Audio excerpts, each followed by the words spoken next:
गौरी पुत्र गणेश भगवान जी की जय। राधे राधे मित्रों, आप सभी को सकट चौथ व्रत की हार्दिक शुभकामनाएं। सकट चौथ का व्रत स्त्रियां अपनी संतान की रक्षा के लिए करती हैं। अपनी संतान के उज्जवल भविष्य और अच्छे स्वास्थ्य के लिए ये व्रत किया जाता है। इस व्रत में जितना जरूरी पूजा करना होता है, उससे कहीं अधिक कथा सुनने का महत्व बताया गया है। तो आज मैं आपको सुना रहा हूँ सकट चौथ की सबसे पुरानी कथा। कथा को बीच में छोड़ने से दोष लगता है, इसलिए इन कथाओं को पूरा अवश्य सुनिएगा। कथा सुनने से पहले गौरी पुत्र गणेश भगवान का ध्यान करें और हाथ में पुष्प लें और थोड़े से तिल लें। तो आइए कथा सुनते हैं। एक राजा था, उसके कोई संतान नहीं थी। वह बहुत दुखी रहा करता था। एक दिन राजा अपने घर के दरवाजे पर बैठा था। उधर से एक भंगिन निकली तो उसने दूसरी औरत से कहा, आज सुबह सुबह निसंतान राजा का मुंह देख लिया है, देखो दिन कैसा बीतता है। राजा ने ये बात सुन ली। वह महल में आकर चुपचाप लेट गया। सभी रानियां आईं और राजा से बोलीं, राजा उठिए, खाना खा लीजिए। पर राजा ना उठा। उसने कहा कि मेरा इतना बड़ा राजकाज होते हुए और इतनी रानियां होते हुए भी मैं निसंतान हूँ। एक भंगिन मुझे बात सुनाकर चली गई। ये सुनकर सभी लोग दुखी हो गए। पर छोटी रानी की दासी बड़ी चालाक थी। उसने छोटी रानी से कहा, राजा बहुत दुखी है, हम जो कुछ करेंगे तुम चुपचाप उसे देखती जाओ, राजा का दुख दूर हो जाएगा। उसने जाकर राजा से कहा कि राजा जी उठिए, भोजन करिए, छोटी रानी गर्भवती है। राजा बड़ा खुश हुआ और उठकर खाना खाने लगा और 9 महीने तक पुत्र होने की प्रतीक्षा करने लगा। एक दिन दासी ने कमरे में चारों तरफ पर्दे बांध दिए और राजा से बोली, पुत्र हुआ है। राजा ने खूब उत्सव मनाया और खूब धन बांटा। दासी से बोले, मुझे पुत्र दिखाओ। दासी ने कहा, उसके गुण खराब हैं, आप उसे अभी ना देखिए। छोटी रानी बड़ी दुखी थी। उसने दासी से कहा, जब राजा को तुम्हारे झूठ का पता चलेगा तो तुमको भी मरवा देंगे और मुझको भी। दासी ने कहा, रानी देखते जाइए, अभी मैं क्या करती हूँ। जब पुत्र को देखने का समय आया तो राजा ने कहा, दासी अब मुझे पुत्र का मुंह दिखाओ। दासी ने कहा, राजा अब मुंडन में देखना। राजा ये बात भी मान गए। अब मुंडन का भी समय आ गया। खूब धूमधाम से तैयारी हुई। राजा ने फिर दासी से कहा, अब तो मुझे अपने पुत्र का मुख दिखाओ। दासी ने कहा, अब अपने पुत्र का मुंह सीधे उसके ब्याह में देखना। राजा गुस्सा होने लगा तो दासी बोली, आपके पुत्र के ग्रह खराब होने के कारण ही ये सब हो रहा है। आपका लड़का है, कुछ ही दिन की बात है, ब्याह में आप जी भर के देख लेना। छोटी रानी दुखी रहने लगी। 16 साल बाद राजा के यहाँ शादियां आने लगीं। राजा ने दासी से कहा, अब हम राजकुमार की शादी करेंगे। दासी ने कहा, शादी पक्की करिए, पर मैं भी राजकुमार के साथ चलूंगी। शादी तय हो गई। बारात सजने लगी। राजा बोला, दासी अब तो राजकुमार को दिखाओ। दासी बोली, द्वार 4 में देख लीजिएगा। राजा फिर चुप हो गए। दासी ने एक बड़ी थाली में तिल और गुड़ मिलाकर एक लड़का लिटाया और उसको ढककर डोली में बैठकर बारात में चल दी। छोटी रानी दुख से बार बार बेहोश हो जाती थी और कहती, ये दासी राजा की बेइज्जती कराएगी। बारात चली जा रही थी। लोग थक कर एक जगह विश्राम करने लगे। दासी का डोला एक पीपल के चबूतरे पर रख दिया गया। दासी नहाने तालाब में चली गई। उसी पेड़ के नीचे चौथ माता बैठी थीं। सकट माता ने देखा, डोले के आसपास चींटी लगी हैं और आ जा रही हैं। उन्होंने डोला खोलकर देखा और थाली से तिल गुड़ निकाल कर खाया। सकट माता को बहुत अच्छा लगा। धीरे धीरे सकट माता ने सब गुड़ तिल खा डाला। अब थाली खाली हो गई। दासी नहाकर लौटी, तब देखा कि सकट माता बैठी हैं और थाली खाली है। अब क्या था? दासी सकट माता के पैर पकड़कर जोर जोर से रोने लगी और बोली, मेरा बेटा कहाँ है? मेरा बेटा कहाँ है? थाली में मेरा बेटा पड़ा हुआ था, उसको तुमने खाया है। अब मुझे तुम ही बेटा दोगी, तभी मैं आपके पैर छोड़ूंगी। अब सकट माता बड़े संकट में फंस गईं और उन्होंने कहा, अच्छा, मेरे पैर छोड़ो, मैं तुम्हें बेटा देती हूँ। 16 साल का एक सुंदर कुंवर सकट माता ने दे दिया। ये देखकर दासी बहुत प्रसन्न हो गई और बारात दरवाजे पर पहुंची। राजा ने कहा, दासी, अब तो समय आ गया है, राजकुमार को दिखाओ। दासी ने पालकी से पर्दा हटा दिया। राजा राजकुमार को देखकर दंग रह गया और बोले, इतना सुंदर मेरा पुत्र है, इसलिए तो तुमने मुझे दिखाया नहीं। खूब धूमधाम से शादी हुई। जब बारात वापस आई तो छोटी रानी दुख से बेहोश पड़ी हुई थी और सोच रही थी कि जाने क्या हुआ होगा। जब बारात दरवाजे पर आई तब दासी दौड़कर आई और छोटी रानी से बोली, राजकुमार और बहू का परिछन करो। रानी लड़के और बहू को देखकर फूली ना समाई। दासी ने कहा, रानी, हम सवा पसेरी का लड़का बनाकर ले गई थीं। तुम सवा मन का तिल गुड़ का तिलकुटा बनाकर सबको प्रसाद बांटो। सकट माता की कृपा से तुम्हें पुत्र मिला है। बोलो गणेश भगवान की जय। बोलो चौथ माता की जय। आइए अब सकट चौथ की दूसरी कथा को सुनते हैं। एक शहर में देवरानी जेठानी रहती थीं। जेठानी अमीर थी और देवरानी गरीब थी। देवरानी गणेश जी की भक्त थी। देवरानी का पति जंगल से लकड़ी काट कर बेचता था और अक्सर बीमार रहता था। देवरानी जेठानी के घर का सारा काम करती और बदले में जेठानी बचा हुआ खाना, पुराने कपड़े आदि उसको दे देती थी। इसी से देवरानी का परिवार चल रहा था। माघ महीने के कृष्ण पक्ष की चौथ को देवरानी ने तिल चौथ का व्रत किया। 5 रुपए का तिल व गुड़ लाकर तिलकुटा बनाया। पूजा करके सकट चौथ की कथा सुनी और तिलकुटा छीके में रख दिया और सोचा कि चांद उगने पर पहले तिलकुटा खाऊंगी और उसके बाद ही कुछ अन्य चीज खाऊंगी। कथा सुनकर वह जेठानी के यहाँ चली गई। खाना बनाकर जेठानी के बच्चों से खाना खाने को कहा तो बच्चे बोले, माँ ने व्रत किया है, माँ भूखी है, जब माँ खाना खाएगी हम भी तभी खाएंगे। जेठ जी को खाना खाने को कहा तो जेठ जी बोले, मैं अकेला नहीं खाऊंगा, जब चांद निकलेगा तब सब लोग खाएंगे, तभी मैं भी खाऊंगा। जेठानी ने उससे कहा कि आज तो किसी ने भी अभी तक खाना नहीं खाया है, तुम्हें कैसे दे दूं? तुम सुबह सवेरे ही बचा हुआ खाना ले जाना। देवरानी के घर पर पति बच्चे सब आस लगाए बैठे थे कि आज तो त्योहार है, इसलिए कुछ पकवान आदि खाने को मिलेगा। परंतु जब बच्चों को पता चला कि आज तो रोटी भी नहीं मिलेगी तो बच्चे रोने लगे। उसके पति को भी बहुत गुस्सा आया और कहने लगा कि सारा दिन काम करके भी 2 रोटी नहीं ला सकती तो काम क्यों करती हो। पति ने गुस्से में आकर पत्नी को कपड़े धोने के धोबने से मारा। धोबना हाथ से छूट गया तो पाटे से मारा। वह बेचारी गणेश जी को याद करती हुई रोते रोते पानी पीकर सो गई। उस दिन गणेश जी देवरानी के सपने में आए और कहने लगे, धोबने मारी, पाटे मारी, सो रही है या जाग रही है? वह बोली, कुछ सो रही हूँ, कुछ जाग रही हूँ। गणेश जी बोले, भूख लगी है, कुछ खाने को दो। देवरानी बोली, क्या दूं? मेरे घर में तो अन्न का एक भी दाना नहीं है। जेठानी बचा कुचा खाना देती थी, आज वो भी नहीं मिला। पूजा का बचा हुआ तिलकुटा छीके में पड़ा है, वही खा लो। तिलकुटा खाने के बाद गणेश जी बोले, धोबने मारी पाटे मारी, निमटाई लगी है, कहाँ निमटे? वो बोली, ये पूरा घर लिपा पुता पड़ा है, जहाँ इच्छा हो वहाँ निमट लो। फिर गणेश जी बोले, अब कहाँ पोंछूं? ये सुनकर देवरानी को बहुत गुस्सा आया कि कब से तंग करे जा रहे हैं, सो बोली, मेरे सर पर पोंछो और कहाँ पोंछोगे।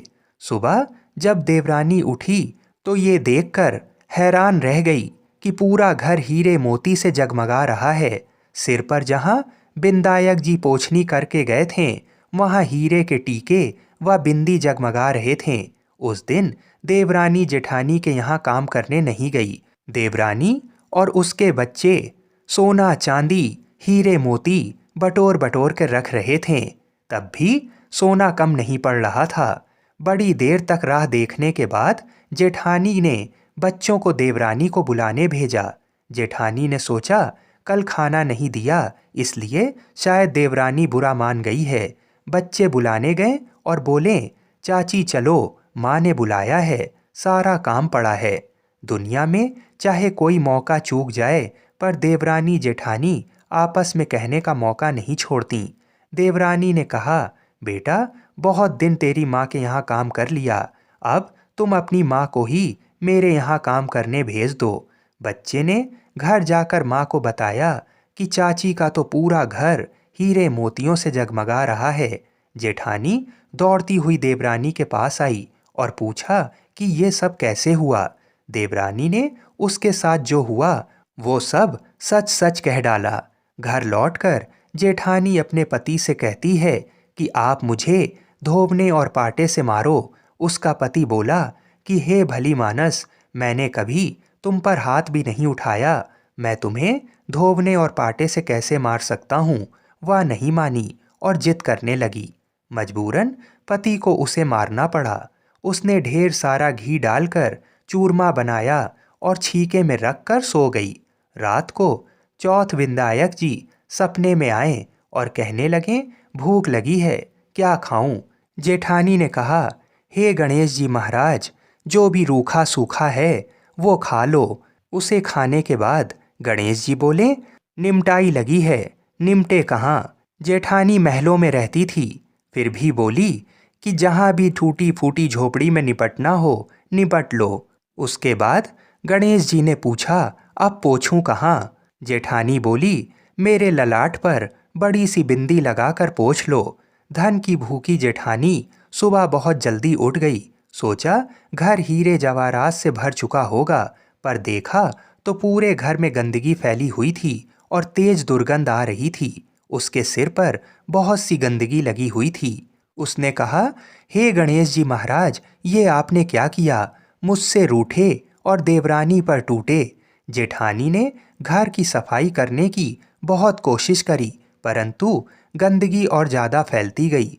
जेठानी के पति को मालूम चला तो वह भी बहुत गुस्सा हुआ और बोला, तेरे पास इतना सब कुछ था, फिर भी तेरा मन नहीं भरा। परेशान होकर चौथ के गणेश जी से मदद की विनती करने लगी। विंदायक जी ने कहा, देवरानी से जलन के कारण तूने जो किया था ये उसी का फल है। अब तू अपने धन में से आधा उसे दे देगी, तभी ये सब साफ होगा। उसने आधा धन बांट दिया, किंतु मोहरों की एक हांडी चूल्हे के नीचे गाड़ रखी थी। उसने सोचा कि किसी को पता नहीं चलेगा और उसने उस धन को नहीं बांटा। उसने कहा, हे चौथ विंदायक जी, अब तो आप अपना ये बिखराव समेटो। वे बोले, पहले चूल्हे के नीचे गड़ी हुई मोहरों की हांडी सहित ताक में रखी 2 सुई की भी पांति करो। इस प्रकार गणेश जी ने सुई जैसी छोटी चीज का भी बंटवारा करवा कर माया समेटी। हे गणेश जी महाराज, जैसे आपने देवरानी पर कृपा करी वैसे सब पर करना।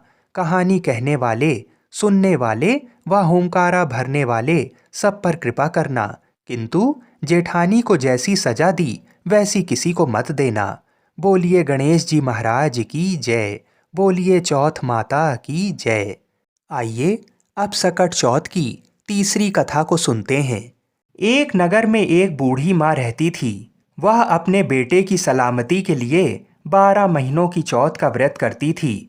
हर चौथ को पंसारी से थोड़ा सा गुड़ और घी लाकर 4 लड्डू बनाती, एक बेटे को देती, एक से पूजा करती, एक हथकार के लिए निकालती और एक चांद उगने पर खुद खा लेती थी। एक बार उसका बेटा ताई से मिलने गया। ताई ने वैसाखी चौथ का व्रत रखा था। ताई से पूछा, माँ तो 12 चौथ रखती है। ताई बोली, तेरी माँ तेरी कमाई से तर माल खाने के लिए 12 चौथ रखती है। तू परदेश जाए तो वह एक भी चौथ नहीं करेगी। लड़के को लगा ताई सच कह रही हैं। घर आकर माँ से कहा, मैं परदेश जा रहा हूँ, यहाँ तू मेरी कमाई खाने पीने में ही उड़ा देती है। माँ ने समझाकर उसे रोकना चाहा, पर बेटा नहीं माना। माँ ने उसे साथ ले जाने के लिए चौथ माता के आंखें दिए और कहा, मुसीबत में ये आंखें तेरी मदद करेंगे। वह आंखें लेकर रवाना हो गया। घूमते हुए एक नगर में पहुंचा। उसने देखा एक बूढ़ी माँ रोती जा रही है और पुआ बनाते जा रही है। उसने कारण पूछा तो बूढ़ी माँ ने कहा, बेटा, इस नगर की पहाड़ी पर एक दैत्य रहता है। पहले वह नगर में आकर कई लोगों को खाने के लिए मार देता था। अब राजा हर घर से एक आदमी दैत्य के पास भेजता है और आज मेरे बेटे की बारी है, इसलिए मैं रो रही हूँ और उसी के लिए पुए बना रही हूँ। वह बोला, तू पुए मुझे खिला दे, तेरे बेटे की जगह मैं चला जाता हूँ। बूढ़ी माँ ने खीर पुए उसे खिला दिए। खा पी कर वह सो गया। रात को राजा के सैनिक आए तो बूढ़ी माँ ने उसे भेज दिया। दैत्य के सामने पहुंचने पर उसने चौथ माता के आंखें दैत्य की तरफ फेंक कर कहा, हे चौथ माता, यदि मेरी माँ मेरी सलामती के लिए व्रत करती है तो दैत्य का सिर कटकर गिर जाए। फिर तुरंत दैत्य का सिर कट गया। लड़का वापस आ गया। राजा ने उसे उपहार देकर विदा किया। चलते चलते वह एक दूसरे राजा के नगर में पहुंचा। इस राज्य में आवा तभी पकता था जब एक इंसान की बलि दी जाती थी। सिपाहियों ने उसे पकड़कर आवे में चुन दिया।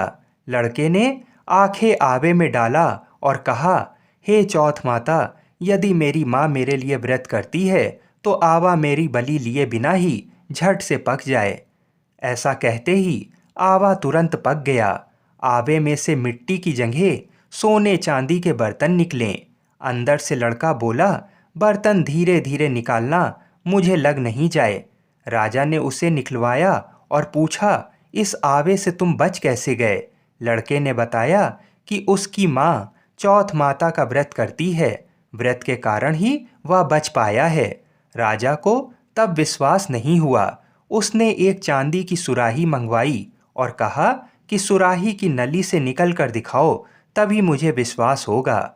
लड़के ने चौथ माता को याद करके आंखें सुराही में डालें और कहा, मैं भंवरा बनूं, सुराही से निकलूं। लड़का तुरंत भंवरा बनकर सुराही से निकल गया। तब राजा ने खुश होकर राजकुमारी की शादी उसके साथ करवाई और सभी लोगों को चौथ माता का व्रत करने को कहा। उसे माँ की याद आई। उसने राजा के पास जाकर खुद के नगर जाने की इच्छा जाहिर की। राजा ने रथ, घोड़ा, हाथी और खूब सारा दान दहेज देकर उन्हें विदा किया। चौथ के दिन वह अपने नगर पहुंचा। वह अकेला पंसारी के यहाँ माँ का इंतजार करने लगा। सोचा, चौथ है तो माँ यहाँ जरूर आएंगी। थोड़ी देर बाद लकड़ी टेकती हुई माँ आती दिखीं। उसकी माँ की आंखों में जाले आने के कारण दिखना कम हो गया था। लड़के ने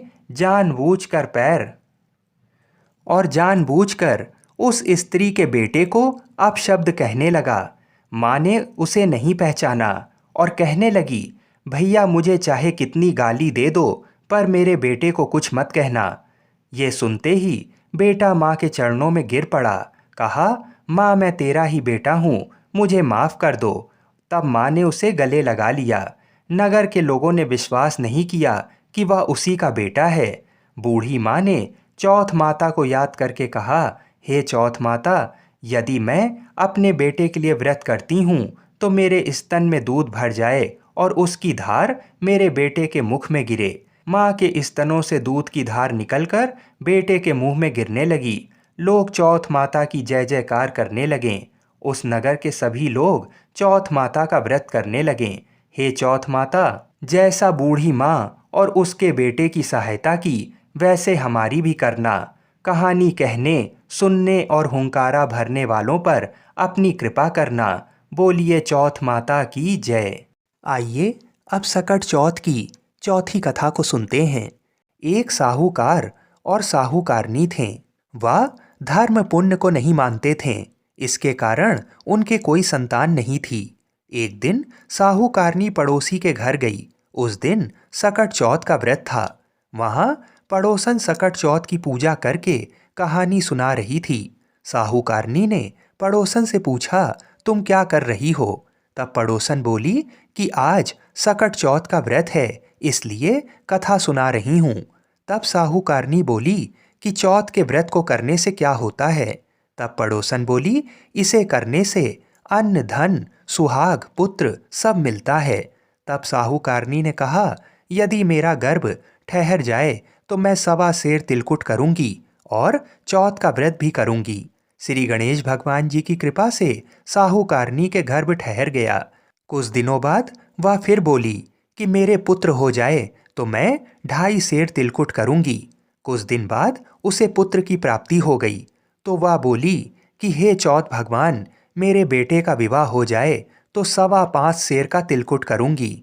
कुछ वर्षों बाद उसके बेटे का विवाह तय हो गया और उसका बेटा विवाह करने चला गया, लेकिन उस साहूकारनी ने तिलकुट नहीं किया। इस कारण से चौथ माता और भगवान श्री गणेश क्रोधित हो गए और उन्होंने 3 फेरे होते ही उसके बेटे को उठाकर पीपल के पेड़ पर बैठा दिया। ये देखकर सभी आश्चर्यचकित हो गए। सभी वर को खोजने लगे पर वो नहीं मिला। हताश होकर सारे लोग अपने अपने घर को लौट गए। इधर जिस लड़की से साहूकारनी के लड़के का विवाह होने वाला था, वह अपनी सहेलियों के साथ गणगौर पूजने के लिए जंगल में दूब लेने गई।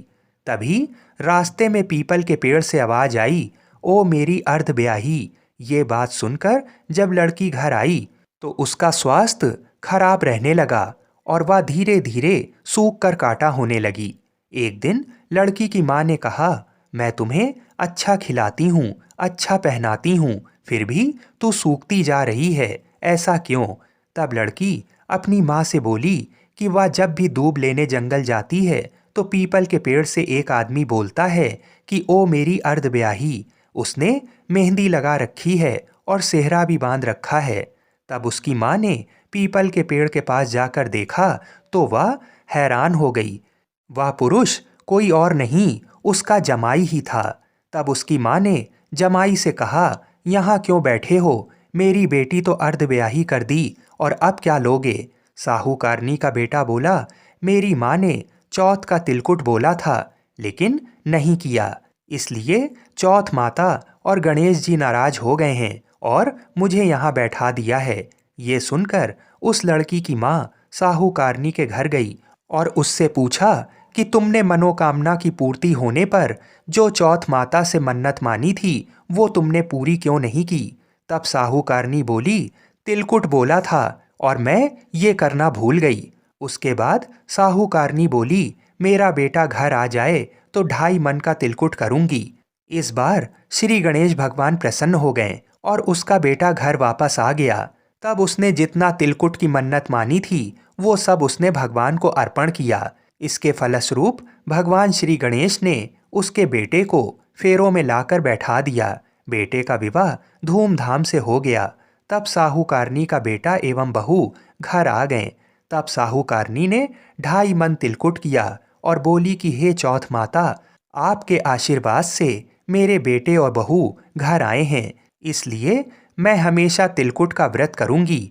इसके बाद सारे नगरवासियों ने तिलकुट के साथ सकट व्रत करना प्रारंभ कर दिया। हे सकट माता, जिस तरह साहूकारनी को बेटे बहू से मिलवाया वैसे ही हम सबको मिलवाना। इस कथा को कहने और सुनने वालों का सदा भला करना। बोलो चौथ माता की जय। बोलिए श्री गणेश भगवान की जय। एक ब्राह्मण था, उसके एक ही लड़का था। वह बहुत गरीब था। उसका लड़का राजा के यहाँ काम करता था पर पैसे बहुत कम मिलते थे। खाना पीना मुश्किल से चल पाता था। सकट का त्योहार आया। ब्राह्मणी ने व्रत रखा परंतु घर में कुछ नहीं था। उसने अपने लड़के से कहा कि जब राजा के यहाँ से काम करके चलना तब थोड़े से तिल और गुड़ मांग लेना, जिससे हम पूजा तो कर लेंगे। लड़का राजा के यहाँ काम करने पहुंचा। दिन भर काम करने के बाद वह एक भंडार में घुस गया। भीतर से दरवाजा बंद कर लिया।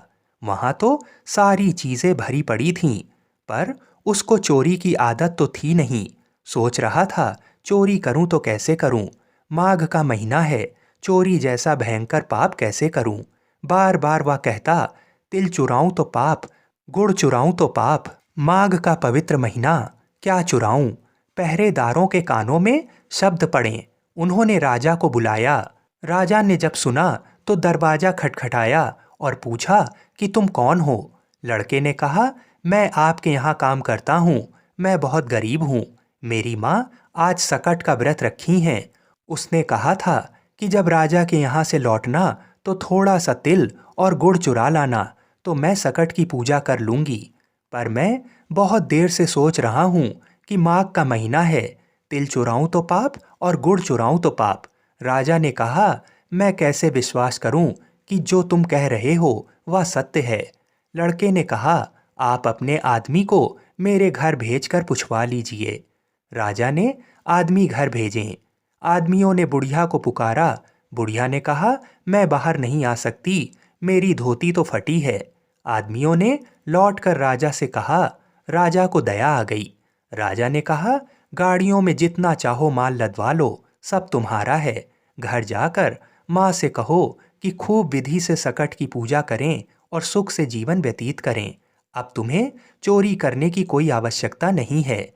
बुढ़िया के लड़के ने राजा की जयकार की और सामान से खूब लथ-पथ कर घर आया।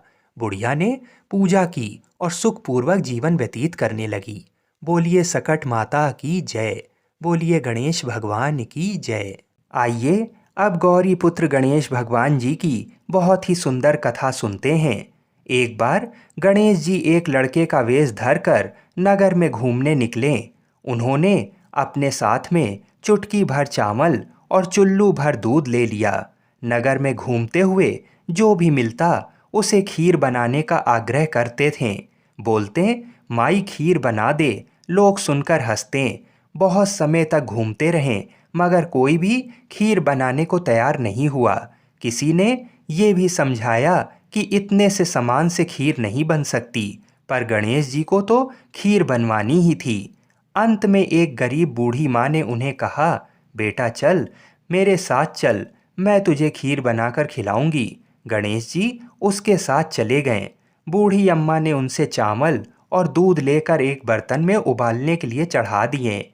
दूध में ऐसा उफान आया कि बर्तन छोटा पड़ने लगा। बूढ़ी अम्मा को बहुत ही आश्चर्य हुआ और कुछ समझ नहीं आ रहा था। अम्मा ने घर का सबसे बड़ा बर्तन रखा, वो भी पूरा भर गया। खीर बढ़ती ही जा रही थी। उसकी खुशबू भी चारों ओर फैल रही थी। खीर की मीठी मीठी खुशबू के कारण अम्मा की बहू के मुंह में पानी आ गया। टोरी में खीर निकाली और दरवाजे के पीछे बैठकर बोली, ले गणेश, तू भी खा, मैं भी खाऊं। और खीर खा ली। बूढ़ी अम्मा ने बाहर बैठे गणेश जी को आवाज लगाई, बेटा तेरी खीर तैयार है, आकर खा ले। तब गणेश जी बोले, अम्मा तेरी बहू ने भोग लगा दिया, मेरा पेट तो भर गया। खीर तू गांव वालों को खिला दे। बूढ़ी अम्मा ने गांव वालों को निमंत्रण देने गई। सब हंस रहे थे। अम्मा के पास तो खुद के खाने के लिए कुछ है नहीं, पता नहीं गांव को कैसे खिलाएगी। पर फिर भी सब आए। बूढ़ी अम्मा ने सबको पेट भर खीर खिलाई। ऐसी स्वादिष्ट खीर उन सभी ने आज तक नहीं खाई थी। सभी ने तृप्त होकर खीर खाई, लेकिन फिर भी खीर खत्म नहीं हुई, भंडारा भरा ही रहा। हे गणेश जी महाराज, जैसे खीर का भगोना भरा रहा, वैसे ही हमारे घर का भंडार भी सदा भरे रखना। बोलिए गणेश जी महाराज की जय।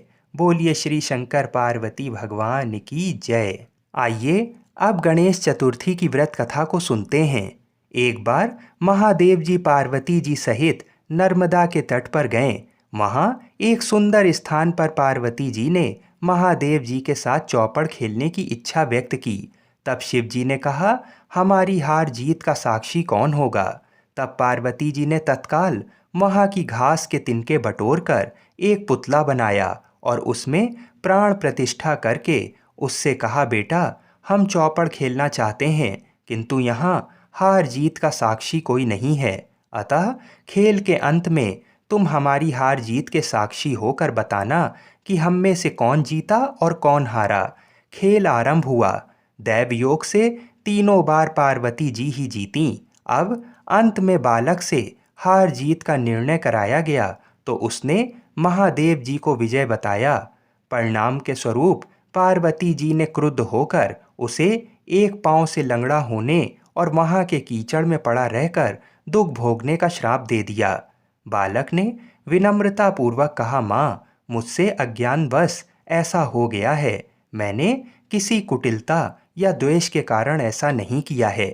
मुझे क्षमा करें तथा श्राप से मुक्ति का उपाय बताएं। तब ममता रूपी माँ को उस पर दया आ गई और वो बोली, यहाँ नाग कन्याएं गणेश पूजन करने आएंगी। उनके उपदेश से तुम गणेश व्रत करके मुझे प्राप्त करोगे। इतना कहकर वे कैलाश पर्वत पर चली गईं। एक वर्ष बाद वहां सावन में नाग कन्याएं गणेश पूजन के लिए आईं। नाग कन्याओं ने गणेश व्रत करके उस बालक को भी व्रत की विधि बताई। तत्पश्चात बालक ने 12 दिन तक श्री गणेश जी का व्रत किया। तब गणेश जी ने उसे दर्शन देकर कहा, मैं तुम्हारे व्रत से प्रसन्न हूँ, मनोवांछित वर मांगो। बालक बोला, भगवान, मेरे पाँव में इतनी शक्ति दे दो कि मैं कैलाश पर्वत पर अपने माता पिता के पास पहुँच सकूं और वे मुझ पर प्रसन्न हो जाएं। गणेश जी तथास्तु कहकर अंतर्ध्यान हो गए। बालक भगवान शिव के चरणों में पहुंच गया। शिव जी ने उससे वहां तक पहुंचने के साधन के बारे में पूछा। तब बालक ने सारी कथा शिव जी को सुना दी। उधर उसी दिन से अप्रसन्न होकर पार्वती जी शिव जी से भी विमुख हो गई थीं।